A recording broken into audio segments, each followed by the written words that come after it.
Hi, my name is Robert Shelley with Chelle Law, and my law firm assists physicians with employment contract issues. Today I'm going to talk about, can a physician pull out of a signed contract? This is a big one. Many of my consults are about this issue. So we'll break down kind of what does it mean when you sign a contract, and then what are your options after the fact.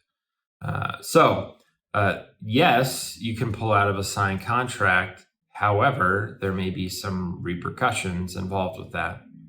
When you're, kind of going through the job search process, maybe they'll have you sign an offer letter. Maybe they won't, but at some point you're going to get an employment agreement. And then smartly, you should get it reviewed by an attorney. And then after you've kind of worked out the details of what you want in there, and you sign the agreement, then obviously there's an expectation that you're going to start the job whenever the start date is.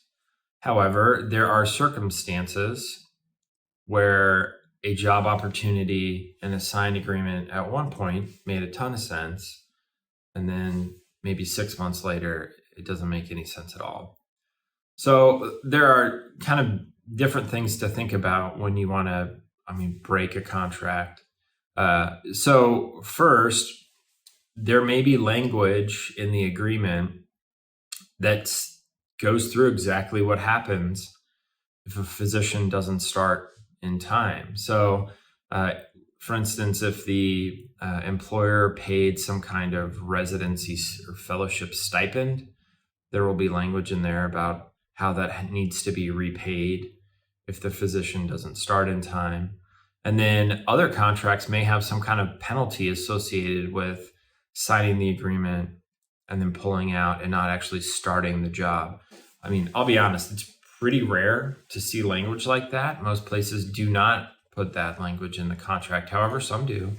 And then there will be a monetary, amount set that, so someone in training, let's just say they're PGY3, they sign a contract in the beginning of the year. So then they're going to start, July, August, somewhere around there.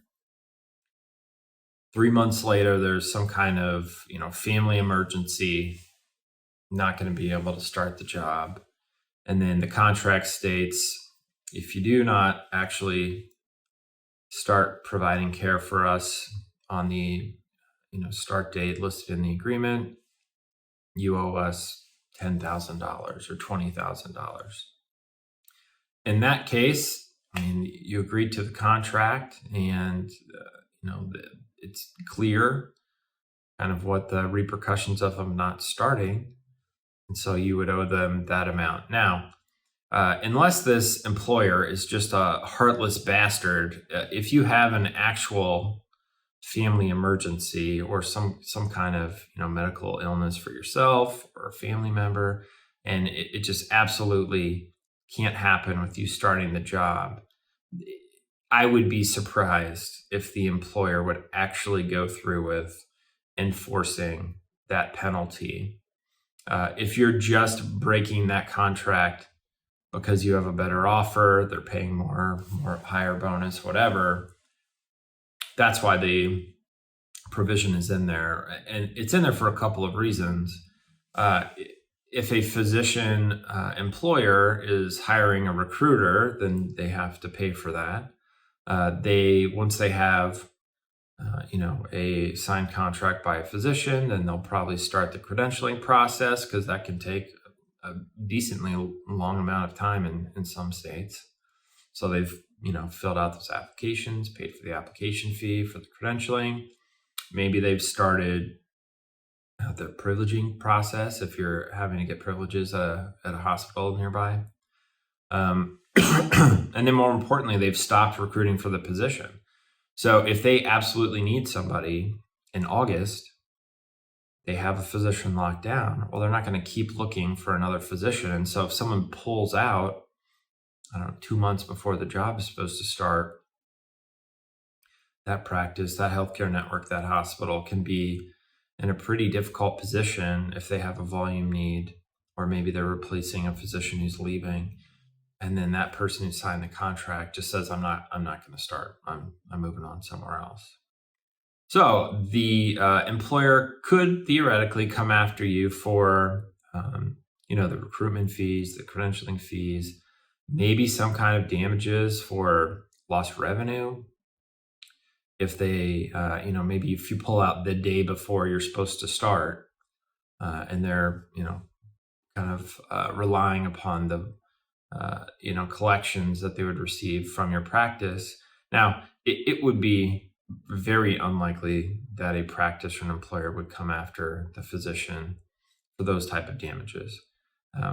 It's just, honestly, it's would be like 1 in 10,000, or probably, of just those people who broke the contract. It would not happen very often, but it could.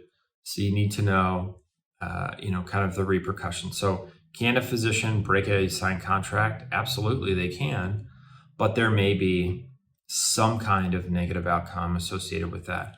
I find that the kind of best strategy in dealing with this is just being completely upfront with the employer and just saying, look, I have, circumstances have changed, and these are the reason why they've changed. And I really appreciate the interest that you showed me. I appreciate you providing me with a great contract. I understand that I signed it, but look, if I start this job, I'm just going to give notice as soon as possible, or maybe I'll even give notice before the contract is even, commences.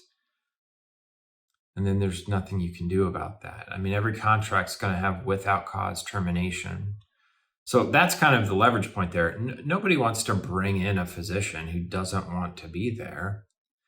It's a pain in the ass for everyone. So you're, as I said, every contract will have usually 60 to 90 days for without cause termination. And so maybe if the employer's like, no, you absolutely have to start, you just give notice on the first day, finish out your 60 to 90 days, and then you leave. Nobody wants to go through the hassle of that. So most places will be willing to certainly let the physician move on. However, as I said, there may be a penalty associated with that. All right. Well, if you have any questions, you can contact my law firm at the phone number listed below in the description. Or you can always reach us through our website, chellelaw.com, CHELLE law.com. Anyway, appreciate you watching the video. Thanks.